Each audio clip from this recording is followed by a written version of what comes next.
Tesla Motors joins the NASDAQ 100 today. It's a list of the largest non-financial stocks on the NASDAQ index. The move is a big one for Tesla. The young automaker sells cars without going through local dealerships. Some call it the wave of the future. Jim Ellis is an assistant managing editor at Bloomberg Business Week. Welcome. Thank you. So what's the significance of this for Tesla, and what might they try to do to change the old way of doing business? Well, it's significant because it's so different than the traditional model of selling cars. I mean, traditionally, there's a manufacturer who makes something and dealers who sell it, and that's the way it's been for, maybe 50 years here in the U.S.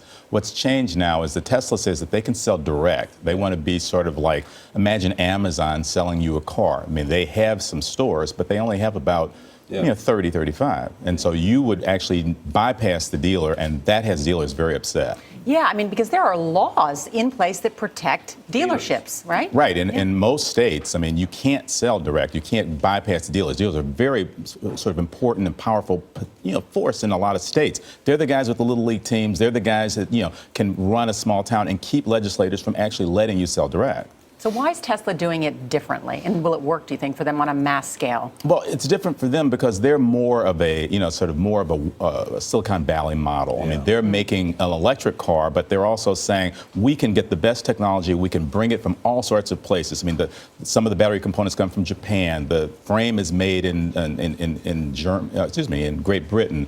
They're taking things, putting it together in California and selling a car that they think can bypass all that, but a very high-end and very expensive car.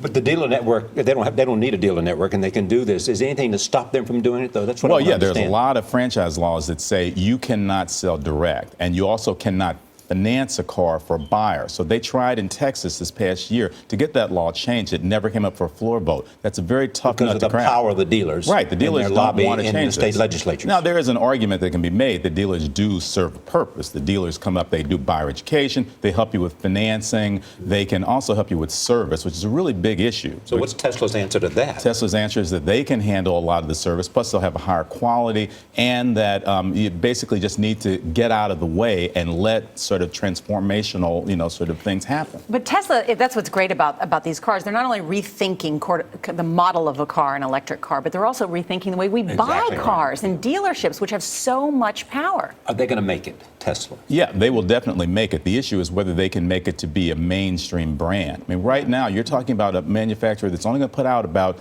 20,000 cars this year. Compare that to just the Toyota Corolla.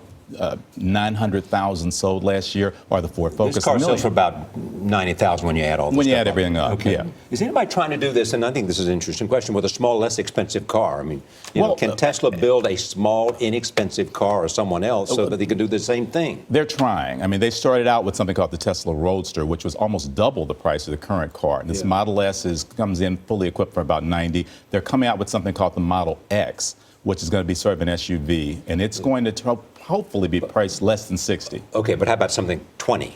I don't think you can do it with battery technology right now. Okay, fair. Jim Ellis, good to see you. Thank you so much.